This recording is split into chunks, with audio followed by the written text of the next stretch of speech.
সংসদ নির্বাচন ও গণভোট নিয়ে বিস্তারিত বিজ্ঞপ্তি প্রকাশ। মানে এটা স্পষ্ট হয়ে গেছে, এটা আমরা বারবার জনগণকে জানাবো।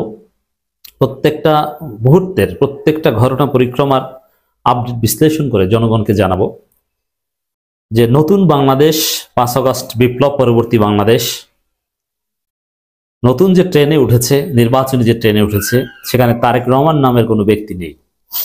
আছে ওই আম তারেক আছে, আম তারেক, কিন্তু তারেক জিয়া, তারেক রহমান, খালেদা জিয়ার পুত্র নামের কোনো ব্যক্তি এই দৃশ্যপটে নেই। বাংলাদেশের ইতিহাসে যে সবচেয়ে সুন্দর নির্বাচন ফেব্রুয়ারিতে হতে যাচ্ছে, সেই নির্বাচনে তারেক জিয়া নামের কেউ নাই, তারেক বিন জিয়া নামের কেউ নাই, থাকবে না। তাকে বাদ দিয়ে ট্রেন স্টার্ট করেছে। দেশে আসার কোনো খবর নেই, কোনো সম্ভাবনা নেই, বরং দেশে আসবেন না এটাই স্পষ্ট করেছেন। এই বাস্তবতায়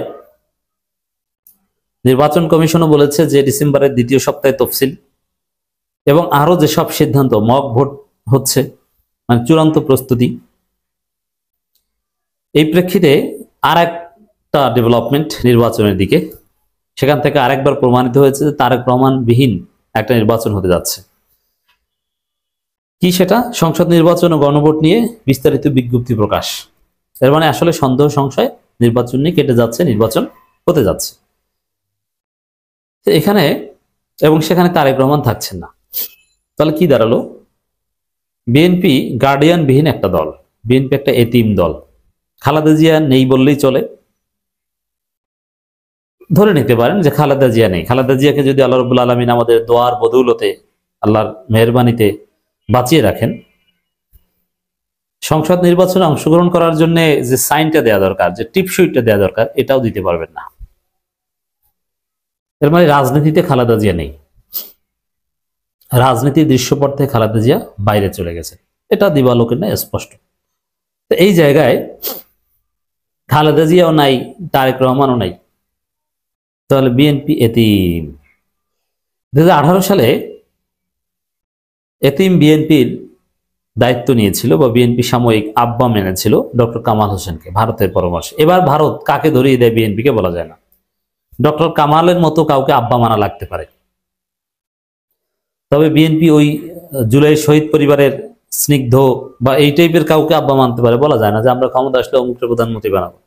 বিএনপির কাউকে সামনে রেখে প্রধানমন্ত্রী বানানোর কথা বলে বা বস মেনে প্রধান বানিয়ে নির্বাচন করবে, এরকম সম্ভাবনা এখন নাই।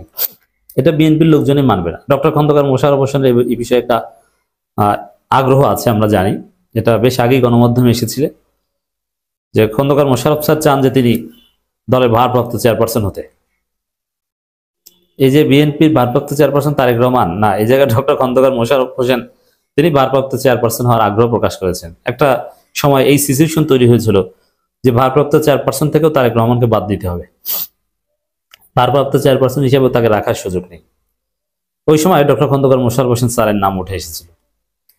এখন খন্দকার মোশাররফ হোসেন স্যার যথেষ্ট অসুস্থ বা তার ওইরকম কোন গ্রুপ প্রভাব বিএনপিতে নাই, তাকে সামনে রেখে নির্বাচন করা হলে ওটাও মানবে না। আর আপনি সহজে বুঝেন যে জামাতের মতো সুশৃঙ্খল এবং এত বড় দলের বিরুদ্ধে ডক্টর খন্দকার মোশাররফ হোসেন বা কামাল হোসেন টাইপের কাউকে নেতা মেনে বিজয় অর্জন করা কি সম্ভব? কখনোই নয়। জামাতের মতো তুমুল জনপ্রিয় একটা দলের বিরুদ্ধে একমাত্র প্রতিদ্বন্দ্বিতা করার যোগ্যতা রাখেন তারেক রহমান, কিন্তু তারেক রহমানকে ছাড়াই বাংলাদেশ নির্বাচনের ট্রেনে উঠে গেছে। সরকার অপেক্ষা করেনি, ইউনূস অপেক্ষা করছে না, নির্বাচন কমিশন অপেক্ষা করছে না, মূল্যায়ন করছে না। যেখানে বিএনপির পক্ষ থেকে এখন অভিযোগ করা হচ্ছে যে সরকারের বাধার কারণে, সরকারের ব্যারিকেডের কারণে দেশে আসতে পারছেন না, ব্যারিকেড তুলে নেন, মানে ইউনূসের উপর দায় দিচ্ছে। আবার কেউ কেউ বলছে যে ইউনূস, জামাত নিয়ন্ত্রিত ইউনূস প্রশাসন, তাদের অধীনে তারেক রহমান দেশে আসবেন না। আপনারা কোনোদিন আর দেশে আসতে পারবেন না, কারণ এখন জামাত নিয়ন্ত্রিত ইউনূস প্রশাসন এই মিথ্যা অপবাদ দেন। সামনে তো সরাসরি জামাত সরকার, তখন না, এটা কোনো কথা না। কথা হচ্ছে তারেক রহমান দেশের সন্তান, সরকারে যেই থাকুক তিনি দেশে আসবেন। আর যদি কেউ অন্যায়ভাবে তাকে জেলে নেয়, রাজনৈতিকভাবে আইনিভাবে মোকাবেলা করবেন সেটা। কিন্তু তারেক রহমান এখন কোনো থ্রেট নেই, পৃথিবীর কোনো শক্তি নাই তারেক রহমানকে বাধা দেয়ার, পৃথিবীর কোনো শক্তি নেই তারেক রহমানকে জেলে ভরার। তাহলে বিএনপি যে ব্যারিকেডের কথা বলছে ওটা মিথ্যা। একমাত্র কারণ, আমি আবারও বলছি, তারেক রহমান দেশে আসার সিদ্ধান্ত নিয়েছিলেন, কিন্তু চাকসুর ফলাফল দেখে, বিশেষ করে ডাকসুরটা এবং জাকসুরটা দেখে সিদ্ধান্ত নিয়েছেন যে না, বিএনপি ক্ষমতা আসতে পারবে না, অতএব দেশে যাওয়া যাবে না। জামাত জিতে যাবে, বিএনপি হেরে যাবে, এই ভয় থেকে তারেক রহমান দেশে আসছেন না।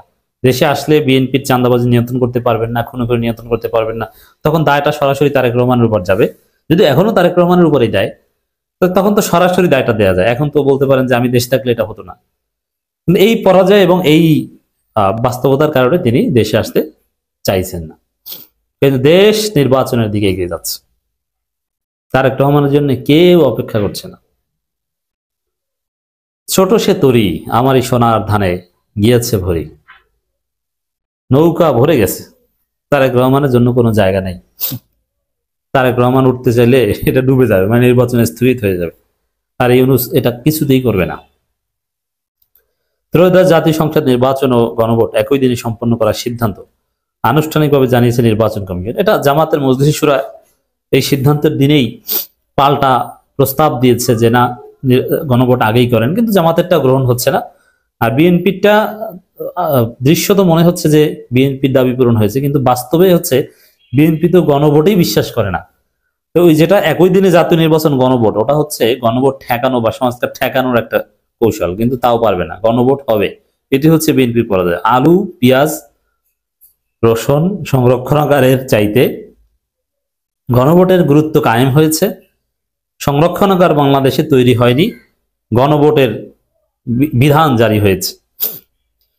তো উপলক্ষে কমিশনের পক্ষ থেকে একটি বিস্তারিত বিজ্ঞপ্তি প্রকাশ করা হয়েছে, যেখানে গণভোটে উপস্থাপিত প্রশ্ন সংশ্লিষ্ট সনদ ও সংস্কার বিষয়গুলো স্পষ্ট উল্লেখ করা হয়েছে। এখন এই প্রশ্নমালার যে ধরন, এটাতে বিএনপি মোটেও একমত না। তাহলে সব জায়গায় তারেক রহমান বিএনপিকে ছাড়াই ট্রেন চলছে। গণভোটে রাজি না, গণভোট হচ্ছে। তারেক রহমান আসছেন না, সবকিছু হচ্ছে। আবার গণভোটের প্রশ্নমালা বিএনপি রাজি না যে এটা কোনো প্রশ্নমালা হলো, ওইটাই হচ্ছে। বিএনপির নোট অফ ডিসেন্ট প্রশ্নমালা খ অনুচ্ছেদে উঠিয়ে দেওয়া হয়েছে বেসিক গুলো।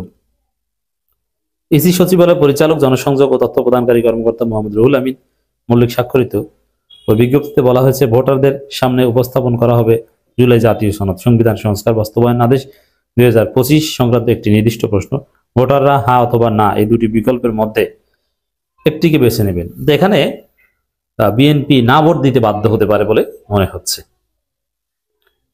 গণভোটের প্রশ্নে বলা হবে, আপনি কি জুলাই জাতীয় সনদ মধ্যে, এটা নিয়ে আলোচনা আগে হয়েছে। আবার সেই প্রশ্নমালাগুলো তুলে দেওয়া হয়েছে, সেখানে এই 100 সদস্য বিশিষ্ট উচ্চকক্ষ এবং সেখানে পিআর